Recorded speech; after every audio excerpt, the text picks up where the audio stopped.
It's a new week. It's a brand new week. Yeah. The DRx podcast again. To everyone watching us all over the world. How's your week been? Wonderful. Hope you're able to rest this time. Still working on it. Still working on it. I don't think I'm there yet. Well, I have to be intentional about it. But yeah, it's getting better. It's Okay. getting better. And you, as Yeah. work is back. Work is back. I'm back in the. I'm trying to juggle things around. Around. Yeah, to see how to balance um wife life, family life, Mhm. church life, Yeah. work life, everything. Everything. Yeah. We need to Yeah. finding the balance. It's only God that makes that happen. Yeah. I'd say, yeah, but I always say it's one day at a time. We'll do what we can as the Lord strengthens us. Yeah. Not, we'll try not to overlook the important things and carry each other along as we get things done. Yeah. Yeah. What what a season. A To brand live new, in. brand new season. Yeah, a brand new season to live in. There is this thing I've been thinking about for long. This, the fallacy of hasty generalization. And it's so common in our days Mhm. where people make that mistake of, you know, drawing a conclusion without having the real evidence. Not having a broad perspective, Yeah, a good perspective on the issue. it's a very, very common thing. Yeah. As, I don't think it started or it's starting in our days. It's always been there actually. And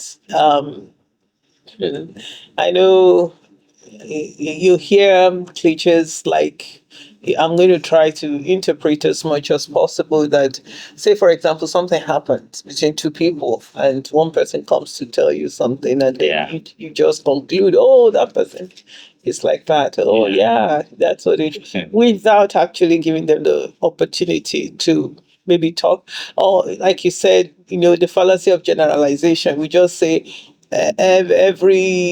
every Nigerian is so and so. The fraudster. The fraudster. You want to say that?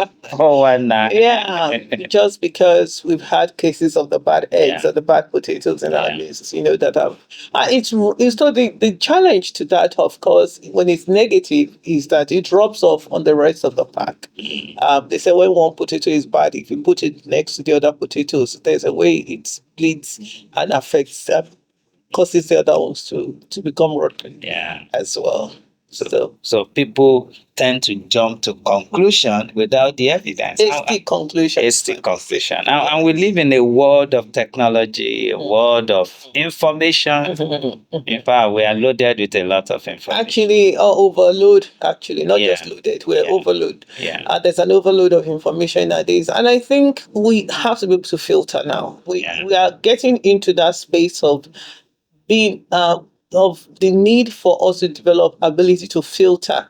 When I say filter now, I'm talking about we need to be able to decipher what is the real thing Yeah. and what is the fake thing, because it's not necessarily everything that is out there on the social space or social media space that is the truth. Yeah. Some people come to present lies, and they do it so well. You can buy into it if you are not careful. And I think people don't put in the time, the energy, the effort, To find to really get the evidence. which is very important. Which is very important. So are we still lazy? I think maybe in this maybe generation. could be that could be a part of it, but also I think it's an easier thing to do. It's an easier thing. I've fallen into it before, socially, and say I made a comment and our children called me back and said, that's not acceptable. And I had to check myself again and say, okay, let's switch things around if I Yeah. were to. Yeah. So okay, thank you for for drawing my attention to that and letting me see what precisely you're trying to say. So you can talk more about what this fallacy is all about if you want to, of generalization.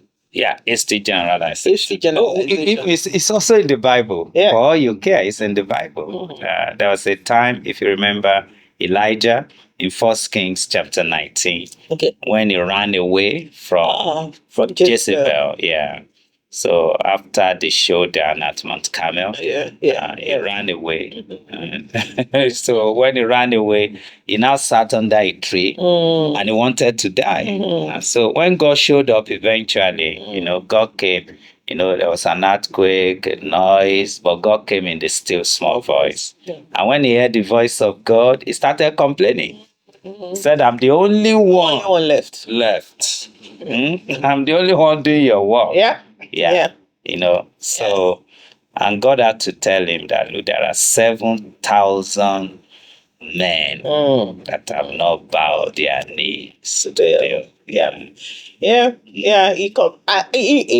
As you were saying it, what came to my mind is the fact that I think sometimes, based on our lived experiences, we enter into that place of generalization because of some of the things that we go through. We just assume or conclude, Yeah. this is how things are.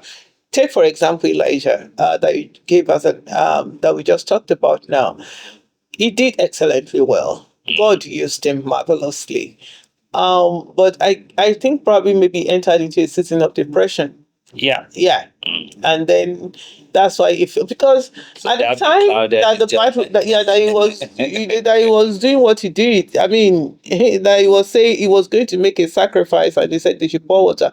The Bible didn't tell us of other prophets that were standing behind him. He was doing it all by himself. So I can imagine how and then after everything was done, nobody could say, "Oh, Elijah," or whatever. That was a great thing you did out there, or whatever. He ran away because for sure he would have been roasted alive by Jezebel. by Jezebel. And so that's why I said, because of his lived experience, he concluded, if I didn't see anybody, what I did was not ordinary. Not, it's on record. I don't think he read of any other prophet who went that way. God enabled him. God backed him up. God supported him for sure. And that's why the miracle happened. But other than that, looking physically, he could not see anybody. And so, based on his own lived experience, he went into that space of saying, I'm the only one left. God, the last time I checked, it's only me. Yeah. But thank God for who God is. Yeah. God can never be stranded. No. And God has the height advantage. He knows all things. So, which means Elijah did not search very well. He didn't really do his homework. I guess, could we say because he was so focused, his distaste for the ungodliness in the land, for idol or Baal worship in the land, his focus was just on getting rid or dealing with them, or proving that Jehovah is God. Because what he told them is, whichever God answers by fire, that is God. He was just willing to serve God. He was serving God. He was doing all the right things, and you could see the other people were many. Yeah. The people that I was in contest with, there were so many of There were them many, yeah. in the land. But then he was standing up by himself. As I'm speaking now, I'm trying to picture. Here is the offering altar sacrifice set up. Elijah here, the prophets of Baal there. He even taunted them. He said, call on, maybe he went out, just call again. Maybe their God had gone out, and those ones were cutting themselves. They were, maybe he's sleeping, call so he can wake up. But then he said, okay, add water to my sacrifice. Add more water. And he called on the God of heaven, and God showed up for him. So just like you said, your one's experience, is what informs one on how you just We conclude on issues or make assumptions. And some people are not exposed.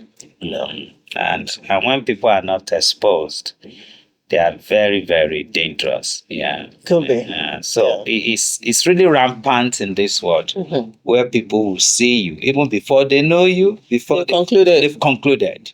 They just assume it's you. I call it the danger of one-sided narrative.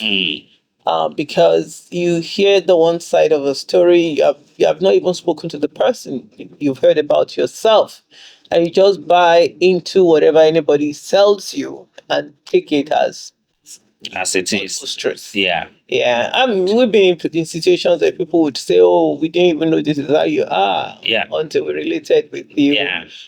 Because we've heard so many things about you. Well, so sad. Too bad. And some people would relate with you based on what negative thing they're being fed. And by the way, people think you're actually a chef than me. That I'm harsher than you. Yeah. See, that's life. That's life until you relate with me. They relate to you. So you can't know somebody from afar off. No. You cannot know someone from afar off. If you are not in my space, I'm not in your space, we don't talk, you don't talk to me. Yeah. I mean, I can wrongfully or easily conclude about someone I've not even had opportunity to interact with, and just be looking at them from afar. Oh, the way I see her, the way I see her, the way I see her. Yeah. But then maybe the opportunity come and then you just have a conversation, and then that would melt or dissolve, or you're wrong. So two people are the same. No two people are the same. Yeah. It's interesting to say. Somebody once told me the children came and visited when they were much younger, and they went home and told their mom, "Oh no, she's so quiet, she's so soft," and we thought this is who she was. Yeah. Yeah, people don't know you are very soft. It's okay. And people don't know I'm soft too. Right? Although you said I'm not gentle. I say you won't let that go. When the Holy Spirit was dealing with me. But am I gentle now? You're getting I'm just getting it's better. We've come a long way. God is good. God is good. Yeah, I'm still work in progress. Everybody, we all are still work in progress. None of us is perfect or complete by ourselves. God is the one that makes the difference, in our lives, and we need to give that. Give. What word do I want to use now? We need to take cognizance of that we all are still work in progress. It's like saying people come to church and they say, "Oh, that church is this, that church is," and there's no perfect church. There isn't a perfect church. Every church would have one thing or the other. It seems people are too quick to conclude. When you don't have the patience. I have concluded that in life, when you occupy a certain position or space, you tend to become a victim or the subject of a lot of hasty conclusions or generalization, especially if you are in a position of leadership. That would be your lot. I'm not cursing anybody, but that would be we are seeing it. In many ways. We are seeing it many ways. Everywhere. People are too quick to come to conclusion.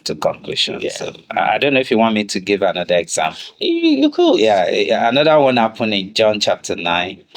The disciples of Jesus, as they were going, they met a man that was born blind. And a theological debate started. The disciples now said, "Who saint?"